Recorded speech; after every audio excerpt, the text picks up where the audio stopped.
வணக்கம்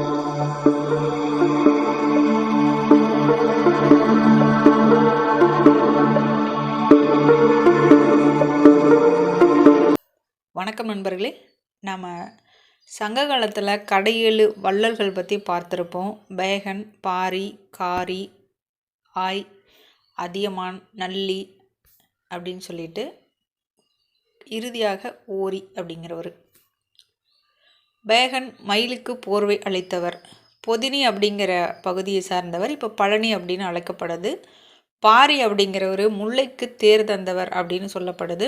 பரம்பு மலையை சார்ந்தவர். காரி அப்படிங்கிறவர் ஈர நன்மொழிக்குரியவன் அப்படின்னு சொல்லப்படுது. திருக்கோவிலூரை சார்ந்தவர். ஆய் அப்படிங்கிறவர் நீலநாகம் நல்கிய கலிங்கத்தை ஆலமர் செல்வனுக்கு அணிவித்தவன் அப்படின்னு சொல்லப்படுது. பொதிகை மலையை சார்ந்தவர். அதியமான் நெல்லிக்கனியை ஔவைக்கு கொடுத்தவர். தகடூர் இப்போ தர்மபுரி அப்படின்னு அழைக்கப்படுது.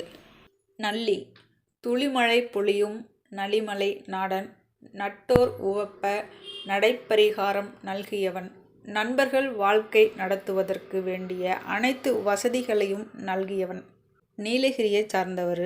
நண்பர்களுக்கு செய்த உதவியை பற்றிய இந்த வரிகள். அதே போல் ஓரி கொல்லிமலையை சார்ந்தவர். தன் குறும்பொறை நாடு முழுவதையும் கோடியர்க்கு, அதாவது யாழ்மீட்டும் பாணர்க்கு அளித்தவன். தன் ஓரி என்னும் குதிரை மீதேறி காரி என்னும் குதிரை மேல் வந்து தாக்கிய காரியோடு போரிட்டவன் அப்படின்னு இவருடைய சிறப்புகள் இருக்குது.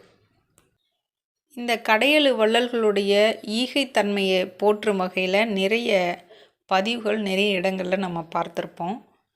பாடப்புத்தகங்களில் கூட இந்த கடையெழு வள்ளல்கள் பற்றிய பல பதிவுகள் இருக்குது. நம்ம கோவை செம்மொழி பூங்காவில் கருங்கற்சிலையில் அழகாக வடிவமைக்கப்பட்ட இந்த கடையெழு வள்ளல்களுடைய ஈகைத்தன்மை, அதாவது கொடைத்தன்மையை போற்றும் வகையில் சிறப்பான சிற்பங்கள், கற்சிற்பங்கள் அமைக்கப்பட்டிருக்கு. இது ஒன்று பார்த்திங்கன்னா அவ்வளவு நுட்பத்தோடு அமைக்கப்பட்டிருக்கு. அந்த மயிலுக்கு போர்வை போர்த்துற பேகன் அவர் பார்த்திங்கன்னா அப்படியே அவ்வளோ புன் சிரிப்போடு அந்த மயிலுக்கு போர்வையை போர்த்துற மாதிரியான ஒரு சிலை அமைப்பு. அதே போல் ஔவைக்கு நெல்லிக்கனி கொடுக்குற அதியமான், சின்ன சின்ன விஷயங்களை கூட ரொம்ப நுணுக்கத்தோடு இந்த கற்சிலைகளில் செதுக்கியிருக்காங்க. தமிழர்களுக்கு 64 கலைகளில் மிகச்சிறந்த கலைகளில் ஒன்றான இந்த சிற்பம் செதுக்கிறது அப்படிங்கிறது கைவந்த கலை. நம்முடைய தமிழர்களில் பொறுத்த வரைக்கும் சிற்பக்கலை அப்படிங்கிறதுக்கு தலைச்சிறந்த எடுத்துக்காட்டுகள் நிறையவே இருக்குது. இப்போ கோவில்களில் அதுக்கு மேலும் ஒரு சிறப்பு கூட்டும் வகையில் இந்த சிற்ப வேலைப்பாடுகள் அமைஞ்சிருக்கு. பார்க்குறதுக்கு ரொம்பவே அழகாக இருக்குது. இந்த நிகழ்ச்சிகள் நடந்த காலகட்டங்களில் நாம் யாருமே இல்லை அப்படின்னாலும் கூட இந்த சிற்பங்களை பார்க்கும் பொழுது